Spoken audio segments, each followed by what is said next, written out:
Jadi kalau hitung-hitungan umpamanya, setiap amal perbuatan dikasih 10 kebaikan. Ya. Setiap amal kebaikan dikasih 10 kebaikan.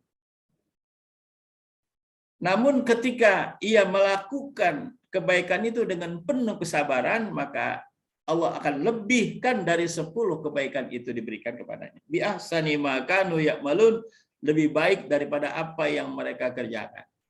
Begitulah balasan orang yang berbuat sabar. Sabar dalam melaksanakan perintah Allah. Salat 5 waktu, jangan terburu-buru. Dari mulai kita bangun wudu, jangan ngambek-ngambek. Baru sebentar aja udah waktu zuhur. Kayaknya nggak ikhlas datang waktu zuhur. Baru sebentar aja tidur udah waktu subuh, nggak bangun. Gimana? Bangun masih males, kurang sabar. Mestinya begitu datang waktu subuh, walaupun dia baru tidur sebentar, alhamdulillah Allah bangunkan kita, enggak kesiangan sholat subuh. Mestinya. Tetapi terkadang orang itu merasakan, alah baru sebentar udah datang lagi waktu zuhur, udah datang lagi waktu asar, udah datang lagi waktu maghrib. Kenapa kalau akhir bulan tidak dibilang begitu, justru di Arab-Arab? Ya. Yang bagi yang kerja nih, bagi yang kerja. Alhamdulillah sudah tanggal 28. Sebentar lagi tanggal 30.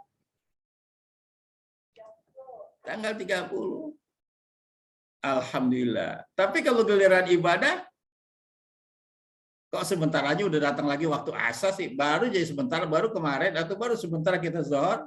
Nah ini. Jadi karena kurang sabar atau belum memahami sebenarnya. Seperti orang mengetahui tanggal 28, alhamdulillah udah tanggal 28, karena dia paham betul tanggal 29 atau tanggal 1, dia udah bisa ambil, dia udah bisa gesek itunya. Nah, begitulah ibadah, saudara-saudara sekalian. Jadi orang yang memahami ibadah kepada Allah Subhanahu wa taala, justru ketika datang waktu-waktu kewajiban, dia merasa senang, hatinya gembira. Karena itu bagian dari makanan rohani. Jiwa kita terdiri dari 2 bagian, rohani dan jasmani. Kalau jasmani kita merasa senang dan tentram ketika diberi makan yang enak-enak, diberi minuman yang segar-segar, yang hangat-hangat, maka sayugianya rohani kita juga harus merasa senang dan segar ketika diberi makan. Cuma bedanya kalau makanan jasmani, ya yang kelihatan kita makan, rohani itu ibadah. Jadi makanan rohani adalah ibadah, baik yang wajib, yang sunnah, dan meninggalkan yang haram, yang dilarang Allah, itu makanan jasmani, makanan rohani. Jadi alangkah tidak adilnya kita, kalau jasmani kita cukupi semua kebutuhannya, sementara rohani kita tinggal. Dan alhamdulillah pagi ini kita ada di majelis taklim, artinya kita sudah memberi makan sarapan rohani kita. Tinggal nanti jasmani. Ada yang bareng-bareng sambil ngaji, sambil ngirup kop dan minum teh. Ada yang sambil makan roti dan sebagainya dengan susu. Alhamdulillah. Jadi antara rohani dan jasmani sama-sama kita penuhi kebutuhannya. Jadi kita termasuk orang yang adil. Calon orang yang selamat dunia sampai akhirat. Kemudian firman Allah Subhanahu wa taala, innama yuwaffas sabiruna ajrahum bighairi hisab. Sesungguhnya akan dibalas pahala orang yang sabar bighairi hisab, tanpa ada hitung-hitungan lagi. Allah sudah penuhi betul-betul. Kemudian Nabi bersabda, ma a'ta ahadun ata'an khairan minas sabri, rawahul Bukhari. Allah tidak memberikan seseorang satu pemberian yang lebih baik daripada sabar. Seandainya diberikan uang 1 miliar, tapi tidak diberikan sifat sabar, maka orang itu rugi. Walaupun tidak punya uang dia, tapi kalau punya sifat sabar, justru itu akan menyelamatkan dia sampai akhirat. Coba kita, karena kita pahamnya hanya dunia aja dulu, kalau ditanya mau sabar apa mau uang? Jawabannya pasti mau dua-duanya. Iya, mau uang apa mau sabar? Dua-duanya itu pinter ya. Tapi kalau suruh pilihnya satu aja, iya. Jadi walaupun uang banyak, kalau tidak sabaran, ya tidak bisa menahan emosi, menahan diri akan binasa. Mungkin belum selesai uang yang dia habiskan, dia sudah habis duluan. Karena tidak mempunyai sifat sabar. Bawa mobil kalau tidak sabar lagi macet, kejar aja tuh, injak tuh rem. Bahaya nggak? Ketika sedikit sama orang bertengkar nggak sabar main pukul aja, bahaya nggak?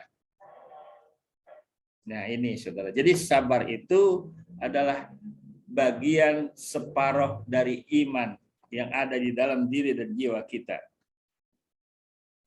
Bahkan sini Nabi bersabda, as-sabru kanzun min kunuzil jannah. Sabar itu adalah perbendaraan, gudang daripada isi gudang surga. Jadi kalau kita pengen masuk surga, ambil itu gudang sabar, masukkan ke dalam diri kita masing-masing.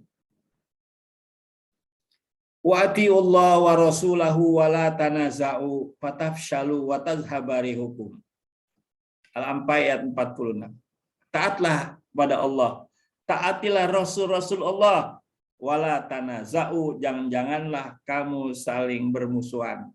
Janganlah kamu saling berpisah. Fatafshalu wa tazhabarihukum, niscaya kamu akan ada rasa gentar dan takut.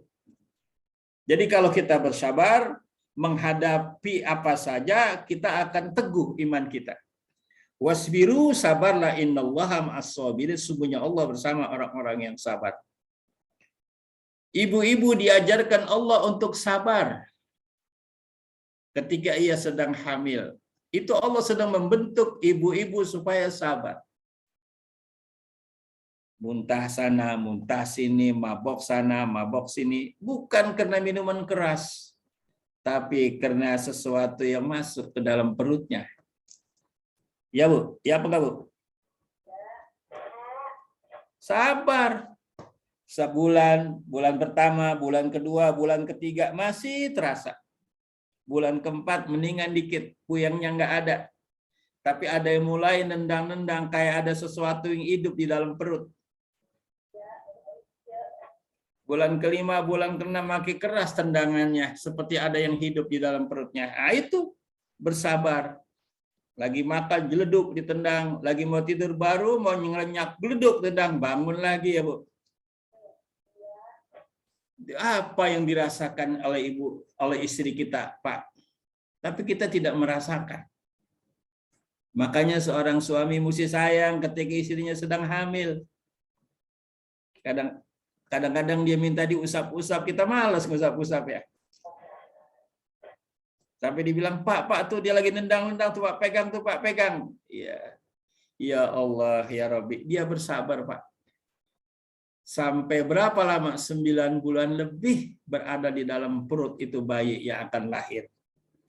Saatnya Allah berikan lahir. Dan pada saat lahir kayak apa mereka merasakan itu semua.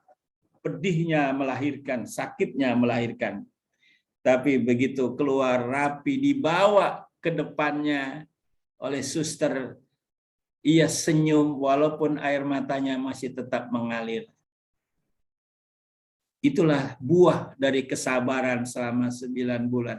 Rasa sakit seakan-akan sirna hilang ketika melihat bayi yang mungil sudah ada di depannya. Inilah anak yang sedang ditunggu-tunggu. Betul, Bu?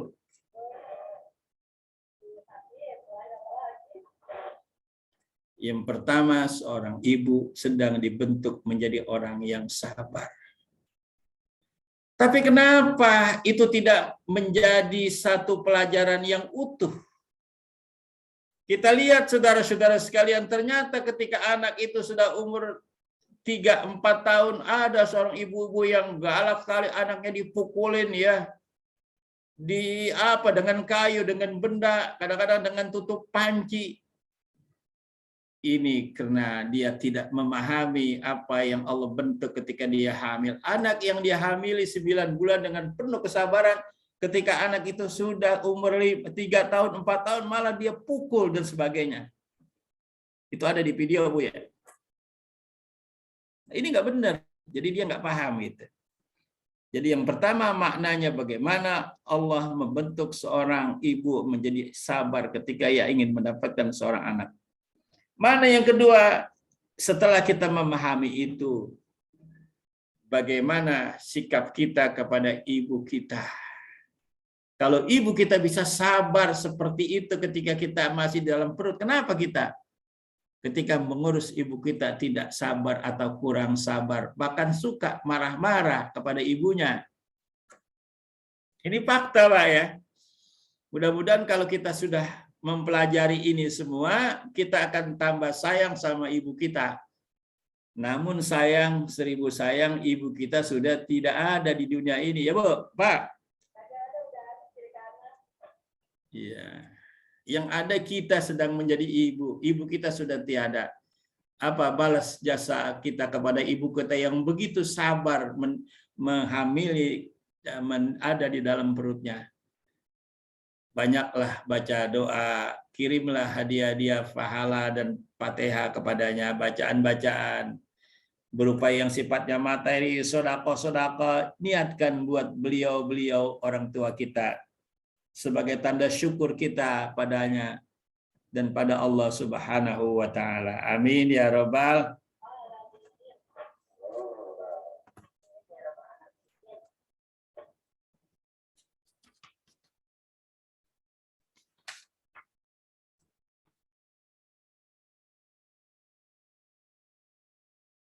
Kemudian kata Sayyidina Ali radhiyallahu anhu, bunyal imanu ala arba'i da'aimin, al-yakin was-sabru wal jihad wal adlu.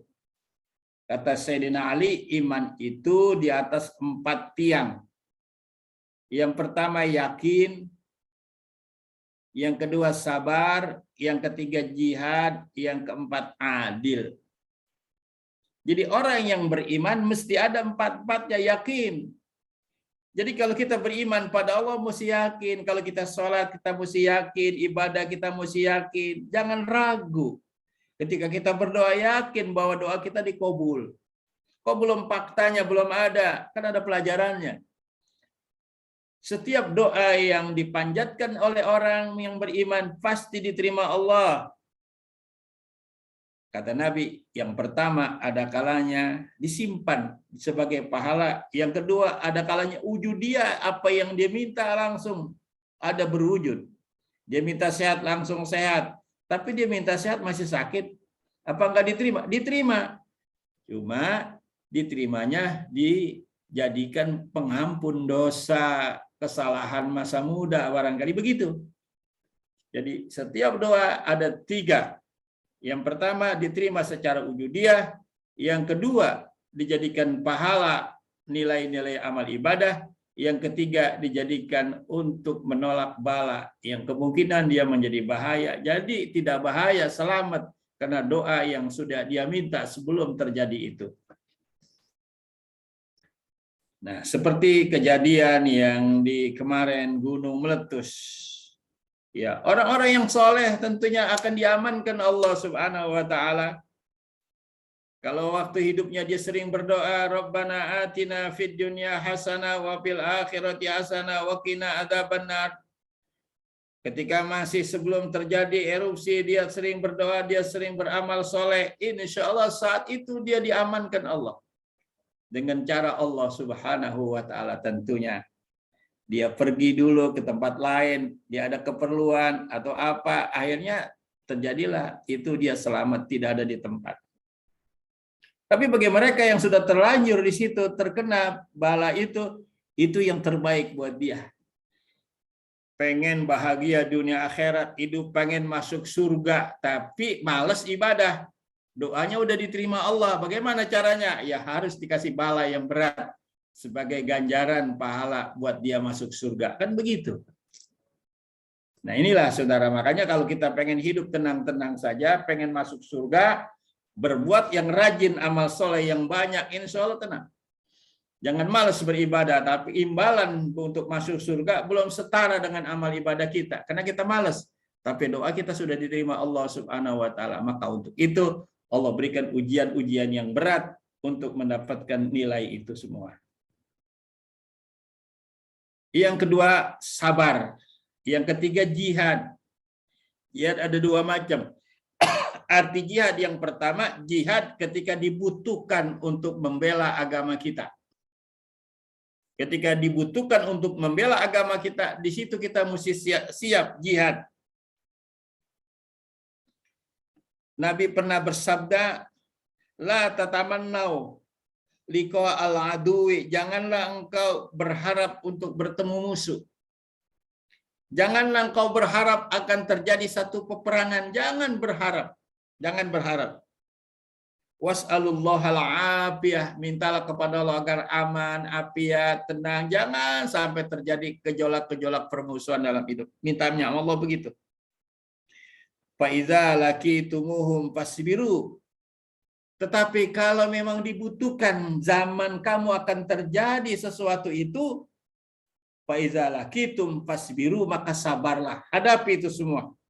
Wa'lamu, ketahuilah, annal jannata tahta zilali suyub, sesungguhnya surga di bawah percikan pedang di satu peperangan. Nah ini orang Islam, doktrinnya, ajarannya begitu. Jangan sekali mengharapkan terjadi kerusuhan, peperangan, jangan sekali. Ya, mintalah kepada Allah afiah, ketenangan. Tetapi kalau memang harus terjadi, jangan kita mundur. Jangan kita takut, jangan kita ragu, pas butuh, teguhlah kamu. Ya, innallaha ma'as sabirin, sesungguhnya Allah bersama orang-orang yang sabar. Nah, disinilah ajaran Islam memberikan dorongan kepada kita, motivasi kepada kita untuk tetap kita bersabar. Apa kata Nabi? Wa'lamu annal jannata tahta zilali suyub. Ketahuilah bahwanya surga di bawah gerakan pedang. Artinya pada saat terjadi suatu peperangan, disitulah surga sudah menunggu kita. Kalau kita mundur, maka mundurnya kita masuk nyebur ke dalam neraka. Matinya mati dalam yang tidak baik. Tapi kalau kita maju, hidup iskariman au mutsyahidan, hidup mulia. Kalau mati, mati syahid. Waqala Nabi, waqaman Nabi sallallahu alaihi wasallam, kemudian Nabi bersabda, waqala, dan dia berdoa, Allahumma munzilal kitab wa mujriyas sahab, ya Allah yang menurunkan kitab, wa mujriyas sahab, dan yang menjalankan awan, wa hazimal ahzab, dan yang menghancurkan tentara sekutu tentara sekutu Quraisy dahulu, ihzimhum wansurna alaihim, hancurkan mereka dan berikan pertolongan kepada kami dan kepada umat kami. Itu doanya ketika terjadi sesuatu. Oleh karenanya sebelum terjadi sesuatu, banyak-banyaklah membaca Allahumma munzilal kitab wa mujriyas sahab wa ya hazimal ahzab, ihzimhum wansurna alaihim innaka ala kulli syai'in qadir. Para jamaah yang berbahagia, wal adl, dan yang keempat adalah adil. Jadi orang yang beriman mesti adil.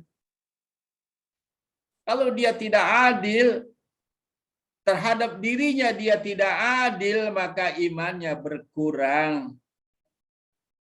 Terhadap dirinya dia adil, terhadap orang yang dipimpinnya juga dia harus adil. Itu tanda orang yang beriman.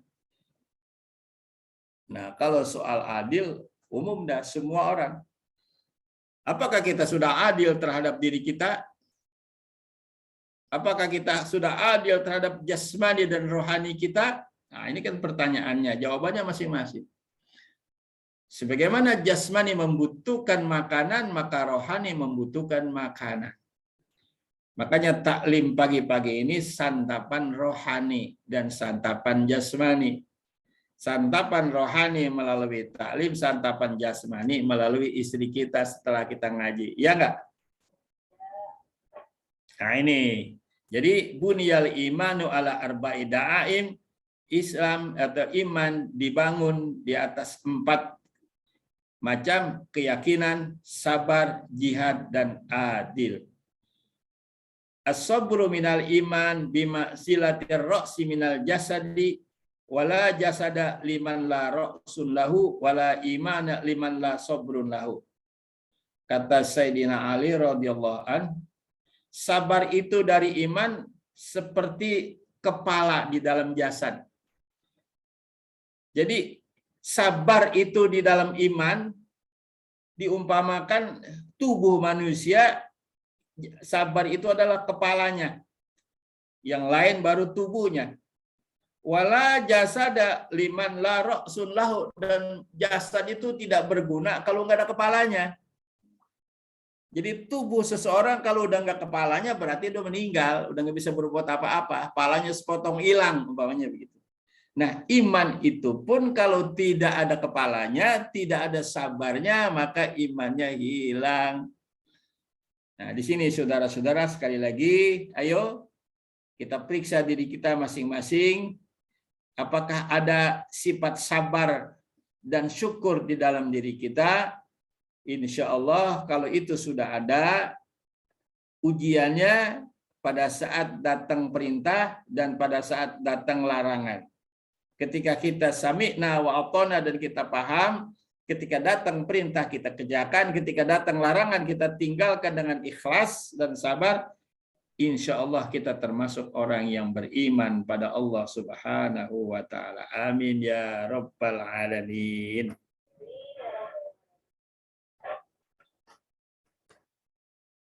Saya kira ini saja dulu sebagai bab tentang fadilah sabar. Innallaha ma'as sabirin. Allah bersama orang-orang yang sabar. Pada pelajaran yang lalu sudah ada pertanyaan. Jadi sabar itu tidak ada batasnya. Karena kita tidak tahu, maka tidak ada batasnya sabar itu. Ibu-ibu melahirkan, selesai, sabar di dalam perut. Tapi ketika anak itu sudah lahir, dibutuhkan sabar lagi. Sabar berikutnya ya Bu. Bagaimana ibu harus di saat dia sedang tidur, anaknya menangis. Ibu-ibu kalau anak itu masih bayi, jam 1 dia nangis Bu. Apa ibu diamin aja? Suaminya mah diam, dibangunin nggak mau, pura-pura nggak denger lagi. Pak, bangun Pak. Bangun, ini anak nangis aja, kenapa sih? Ya bangun aja sendiri, paling dia pipis, ganti aja popoknya. Dia merem lagi. Nah namanya suami. Ya tapi ibu yang melahirkan dengan sifat sabar, bangun, ya dibersihin. Kemudian, karena memang anak itu belum bisa bicara, ia hanya baru insting, baru isyarat. Kalau dingin dia nangis, kalau panas dia nangis, kalau ada nyamuk dia nangis, kalau haus dia nangis, kalau lapar dia nangis, semuanya pakai nangis. Lain bapak emaknya kalau lapar lain pakai ngomong minta ya. Kalau anak itu belum ada bahasa kecuali bahasanya nangis saja. Lapar nangis, haus nangis, ada nyamuk nangis, panas nangis, kedinginan juga nangis. Itu namanya bayi, bahasa bayi. Ya kalau bahasa emak bapaknya beda lagi nanti.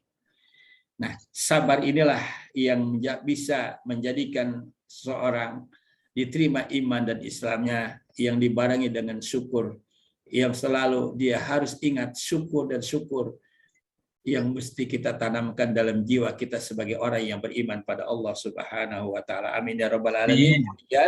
Wassalamualaikum warahmatullahi wabarakatuh. Kita lanjut sesi yang kedua. Waalaikumsalam.